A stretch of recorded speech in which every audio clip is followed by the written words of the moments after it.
یہ لکھا ہے کہ امام سے پہلے لوگ کن کی تقلید کرتے تھے؟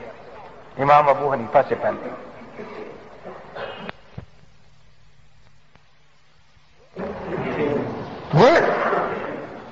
تو کون سی کتاب پڑھتے تھے؟ بخاری یا مسلم یا ترمذی؟ وہ تو تھی نہیں. حدیثیں یقیناً تھی لیکن ان کو رواہ البخاری جس وقت نہیں کہا جاتا تھا، رواہ مسلم نہیں کہا جاتا تھا. انہوں نے جمع کر لیا نا. قاری عاصم کی قرات تھی اس زمانے میں یا نہیں تھی؟ اور قاری عاصم تھے، لیکن قاری عاصم والی قرات تو موجود تھی نا، اگرچہ اس وقت اس کا نام قاری عاصم کی قرات نہیں تھا. تو جیسے بخاری کی حدیث کہنا کوئی جرم نہیں، اور اس کا یہ مطلب نہیں کہ بخاری سے پہلے حدیث تھی ہی نہیں اور کوئی حدیث کو مانتا ہی نہیں تھا. حضرت پاک کے بعد دیکھو، حضرت کے زمانے میں یمن میں حضرت معاذ کی تقلید ہوتی رہی یا نہیں ہوتی رہی؟ بھئی یمن والوں کی مادری زبان سے رہ گئی تھی، حضرت عربی تھی نا، تو وہ قرآن حدیث ہم سے اچھا مت ترجمہ جان لیتے تھے یا نہیں؟ لیکن پھر بھی سارے حضرت معاذ کی تقلید کرتے تھے، خود اجتہاد نہیں کرتے تھے. حضرت کے وصال کے بعد مکہ میں عبداللہ بن عباس کی تقلید ہوتی رہی. ہزاروں فتوے ان کے مصنف ابن ابی شیبہ اور عبدالرزاق میں موجود ہیں، جن میں عبداللہ بن عباس نے صرف مسئلہ بتایا ہے، کوئی آیت یا حدیث بطور دلیل بیان، اور مسئلہ پوچھنے والوں نے بلا مطالبہ دلیل عمل کیا ہے. اسی کا نام تقلید ہے یا نہیں؟ مدینہ منورہ میں زید بن ثابت کی تقلید تھی. بخاری شریف میں ہے کہ مدینہ کے لوگ حج کرنے گئے اور ابن عباس سے ایک مسئلہ پوچھا، انہوں نے حضرت زید کے خلاف بتایا تو نے کہا لا نادو قول زید، ہم اپنے امام کا قول نہیں چھوڑیں گے زید کا. ابن عباس کو فرمایا. کسی کو تقلید شخصی کہتے ہیں یا کسی اور کو کہتے ہیں؟ کوفہ میں عبداللہ بن مسعود کی تقلید شخصی تھی، ان کے اقوال سینکڑوں موجود ہیں. اور بصرہ میں حضرت انس رضی اللہ تعالیٰ عنہ کی. پھر تابعین ہیں. مکہ میں حضرت عطا کی مصنف عبدالرزاق بری ہوئی ہے حضرت عطا کے فتووں سے اور بغیر کسی دلیل کے فتوے دیے ہیں. کوفہ میں ابراہیم نقی کی کتاب الاثار ابی یوسف اور امام محمد بری ہوئی ہے اس سے. بصرہ میں امام حسن بصری کی اور مدینہ میں مجاہد اور شہید ابن مسیب کی. تو وہ پہلے ان کی تقلیدیں ہوتی تھی. اس کے مذہب چونکہ مدون نہیں ہوئی، جیسے بخاری وغیرہ اس وقت لکھی ہی نہیں تھی، تو جیسے بخاری کے بعد اب بخاری پڑھائی جانے لگی، اسی طرح جب فقہ مدون ہوگی تو اب اسی نام سے یہ فقہ پڑھائی جانے لگی. سعودی صاحب قرآن تو مان رہے ہیں لیکن سعودیوں والی نماز نہیں مانتے ہیں. سعودیہ حدیث والی نماز پڑھتے ہیں کیونکہ وہاں حنفی والی نماز نہیں پڑھتے. کوئی کہتے ہیں حنفی والی نماز نہیں پڑھتے. عجیب بات ہے. میں جب عمرے پر گیا تو پہلی صف میں صرف 4 آدمی رفع یدین کر رہے تھے، اتنی لمبی صف میں. ان 4 میں بھی ہو سکتا ہے کہ ایک شیعہ ہو، ایک شافعی ہو، ایک حنبلی ہو اور شاید ایک غیر مقلدی ہو. باقی ساری صف والے نہیں کر رہے تھے. تو دیکھو مکہ اور مدینہ تو مرکز ہے نا سب کا.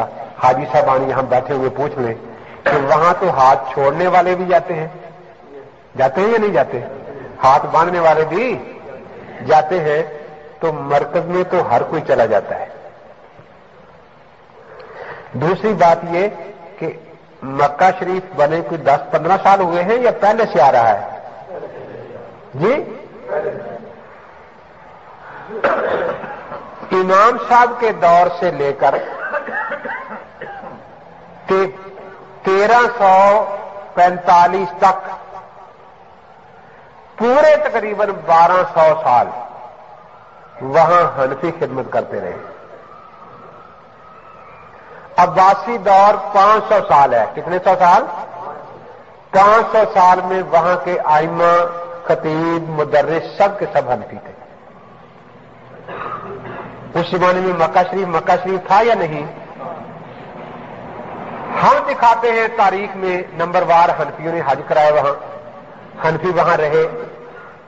500 سال میں ایک غیر مقلد مکہ اور مدینہ میں، صرف ایک، کان لا یجتہد ولا یقلد، کہ نہ اجتہاد کرنا جانتا تھا نہ تقلید کرتا تھا۔ امام نہیں، خطیب نہیں، مدرس نہیں، مسجد کا خادم نہیں، کسی گلی کا خاک رو بھور ہو غیر مقلد۔ 500 سال میں ہمیں ایک نام دیں، 1000 روپیہ فی انعام ہم انعام دیں گے ان کو۔ اس کے بعد 200 سال خوارزمی رہے، 200 سال سلجوقی رہے، 400 سال یہ بھی کٹر حنفی تھے۔ ہاں ایک تھوڑا سا فرق سمجھے، بڑوں کے حوصلے بڑے ہوتے ہیں، چھوٹوں کے چھوٹے ہوتے ہیں۔ بڑوں کے حوصلے، حنفی چونکہ بڑی جماعت تھی نا، ان نے چھوٹوں کے مسئلے بھی بچھا دیے، چارے ہو گئے، چھوٹے آ گئے بڑوں کے اٹھا دیے۔ تو حوصلے کی بات ہے نا۔ اس کے بعد تقریباً 500 سال خلافت عثمانیہ رہی، ترکی خلافت، سب کے سب حنفی تھے۔ ایک مجھے کہنے لگا جی اللہ کا شکر ہے وہاں 800 سال 4 مسئلے رہے، اب ایک ہو گیا ہے۔ میں نے کہا جب 4 تھے تمہارا اس وقت میں نہیں تھا، اب ایک ہے تمہارا آج بھی نہیں ہے، تمہیں اس سے کیا؟ وہ 4 تھے تو حنفی، شافعی، مالکی، حنبلی تھے۔ تو کبھی وہاں کے کسی امام نے یہ کہا ہو کہ حنفی نماز غلط پڑھتے ہیں، ہم مکے میں نہیں پڑھنے دیں گے، ہمیں لا دیں؟ آج تک کبھی کہا ہے کسی نے؟ تو یہ جو یہاں شور مچاتے ہیں، ہم تو انہیں کہتے ہیں کہ وہاں سے لکھوا لاؤ کہ حنفی جو نماز پڑھتے ہیں غلط ہے، لکھوا لیں ذرا۔ تو پھر ان کے ساتھ ان کا کیا تعلق بنا؟ وہ دیکھو میں نے اس دن بھی بتایا تھا، ایک ہوتا ہے خاصہ، ایک ہوتا ہے عرض عام۔ رفع دین ان کا خاصہ نہیں، عرض عام ہے، تو شرافے میں بھی ہے نا۔ تو فیصلہ خاصے سے ہوتا ہے، خاصہ ان کا 8 تراویح ہے، وہاں وہ 8 کو کوئی نہیں مانتا۔ خاصہ ان کا ہے یہ اونچی آواز سے جنازہ پڑھتے ہیں، سمجھائی نا؟ مولانا حاجی مطیع الرحمان صاحب دامت برکاتہم خانپور والوں مجھے لطیفہ سنا رہے تھے کہ ہم ایک جنازے پر گئے تو وہ امام نے اونچی اونچی ارحم شریف پڑھنی شروع کر دی۔ اب بیچارے جو لوگ پیچھے تھے وہ پریشان ہوئے، تو بعد لوگوں نے پیچھے سے آوازیں دینی شروع کر دی، مولوی جی نماز نہیں جنازہ ہے، مولوی جی نماز نہیں یہ جنازہ ہے۔ انہیں سمجھے بھی نماز ہی پڑھاؤ لاتے کھڑے، اعلیٰ وزیر جو پڑھنی شروع کر دی۔ تو آپ کے پاس حاجی صاحبان بیٹھے ہیں، پوچھے کہ وہاں کی اونچی جنازہ پڑھاتا ہے؟ وہ 3 طلاق کے بعد بیوی کو حرام کہتے ہیں اور یہ یہاں حلال کہتے ہیں یا نہیں کہتے؟ ان کا فتویٰ آ چکا ہے، من طلق امرأتہ ثلاثا بفم واحد، ایک ہی دفعہ 3 طلاق کے دی وہ عورت حرام ہے، رابطہ عالم اسلامی کا۔ ان میں اور ان میں تو حرام حلال کا فرق ہے۔ انہوں نے آج تک تقلید کو شرک نہیں کہا، اور یہ شرک کہتے ہیں یا نہیں کہتے؟ انہوں نے آج تک حنفی نماز کو غلط نہیں کہا۔ 1-2 باتیں تو، اس سے زیادہ باتیں تو ان کی مرزائیوں سے ملتی ہے، توحید ان کی ملتی، مرزائیوں سے نہیں ملتی، ملتی ہے نا؟ تو کیا پھر ان 1-2 باتوں سے مرزائی بھی کہا جائے گا ان لوگوں کو؟ خاصوں پر فیصلہ ہوا کرتا ہے، عرض عام پر فیصلہ۔ یہ 1-2 باتوں سے دھوکہ تو ایسے نا، کوئی آدمی بیچارہ گیا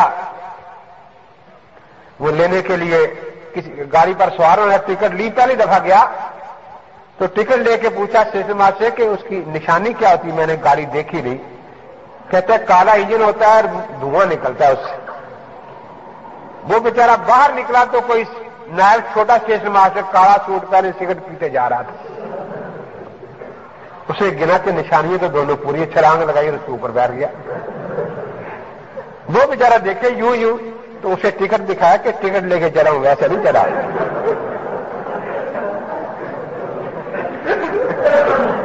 تو کیا واقعی وہ گاڑی بن گئی تھی؟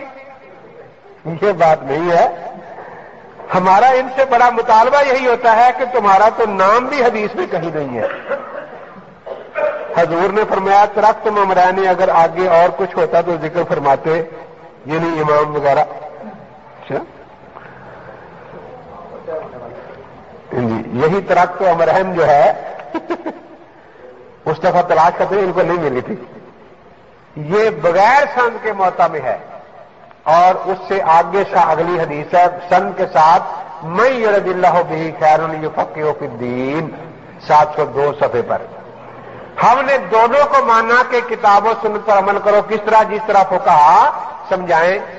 تو یہ کچھ حدیثیں سنایا کرتے ہیں کہ اہل حدیث جنت میں بغیر حساب کتاب جائیں گے. ان حدیثوں کا کچا چکھا اس رسالے میں نے اچھی طرح بیان کر دیا ہے. یہ باہر موجود ہے 10 روپے میں. جو یہ دھوکے سے جھوٹی حدیثیں سناتے ہیں، جھوٹی حدیثوں سے بچنا چاہیے یا نہیں؟ تو یہ آپ